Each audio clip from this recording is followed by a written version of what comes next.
Hello guys. तो आज हम बात करेंगे दुनिया के सबसे खतरनाक एवं क्रूर राक्षस जो दिखाई नहीं देता लेकिन लोगों को ऐसी भयानक क्रूर मौत देता है जिसे सुनकर आपकी रूह कांप उठेगी, जिसका नाम है रेडिएशन।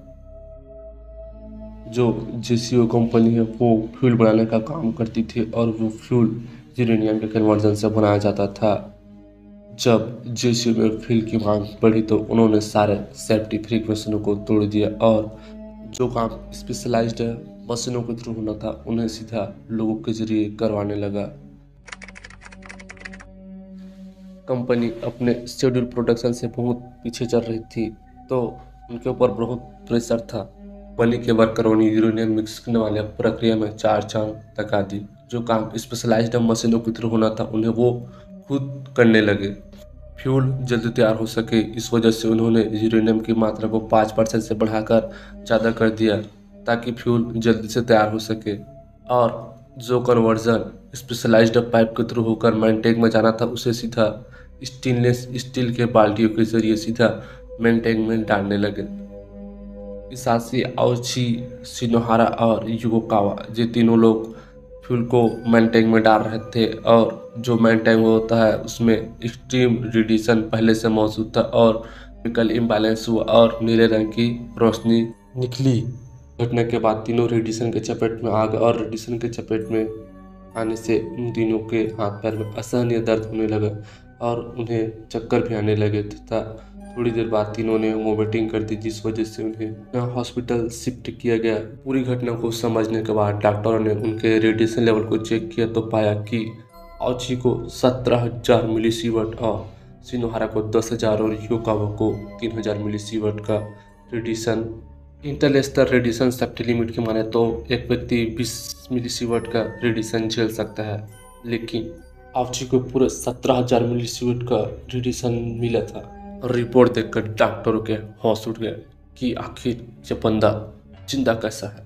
आउची को देखकर लग रहा था कि उसका शरीर एकदम नॉर्मल है और थोड़ा रेडिएशन की वजह से उसका शरीर सूज गया है, जिस वजह से डॉक्टरों ने उसका इलाज शुरू किया कि कुछ समय बाद उसकी तबीयत बिगड़ने लगी। आउची का जब टेस्ट रिजल्ट सामने आया तो डॉक्टर के पैरों तले जमीन गायब हो गई क्योंकि उसका जो डीएनए था वो एक तरीके से नष्ट हो गया था। आपको पता होगा कि डीएनए में हमारे सारे इंफॉर्मेशन होता है जिससे हमारा पूरा शरीर करता है। डीएनए के नष्ट हो जाने से आउची के शरीर में नए कोशिका का निर्माण नहीं हो रहा था।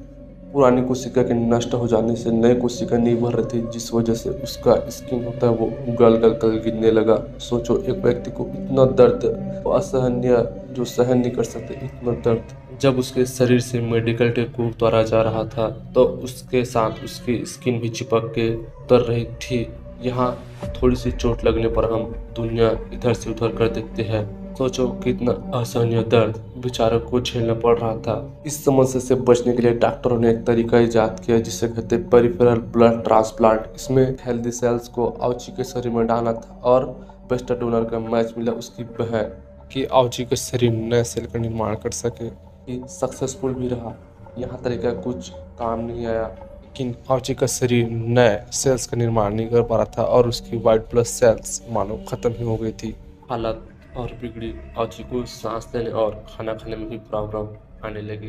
के लिए डॉक्टरों ने न्यूट्रिशन को शरीर में नसों के जरिए डालने लगा। आउची के शरीर से डेली 1 लीटर डायरिया बहने लगा और ब्लड भी बहने लगा। इसके लिए डॉक्टर ने ब्लड ट्रांसमिशन किया और कभी कभी दिन में 2 बार आँखों से भी खून निकलने लगा और सोते समय भी उनकी आँखों से खून निकलने लगा।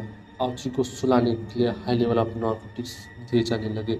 सोते समय भी उसकी आंखों से खून निकलता था। इतना दर्द कि आपकी रूह कँपा देगी। देखने वालों के तो तोते उड़ गए थे।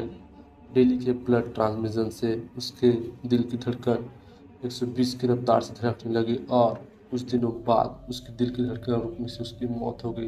लेकिन वहाँ के कानून के कारण डॉक्टरों ने उन्हें शॉक देकर फिर से जिंदा कर दिया गया और आउची की बिगड़ती हालत और दर्द को देखकर डॉक्टरों ने फैसला लिया कि अगर इसके दिल की धड़कनें दोबारा बंद हो जाती तो इसे दोबारा जिंदा नहीं किया जा सकेगा और इसके लिए डॉक्टरों ने उनके परिवार को कन्विंस किया ताकि आउची को इस खतरनाक दर्द से छुटकारा मिल सके। उनके परिवार वालों ने भी हाँ भर दिया। इसके बाद 81 दिन बाद दिल की धड़कन रुकने से आउची की मौत हो गई और पोस्टमार्टम में रिपोर्ट डाला कि मल्टीपल ऑर्गन फेल के कारण आउची की मौत हो गई।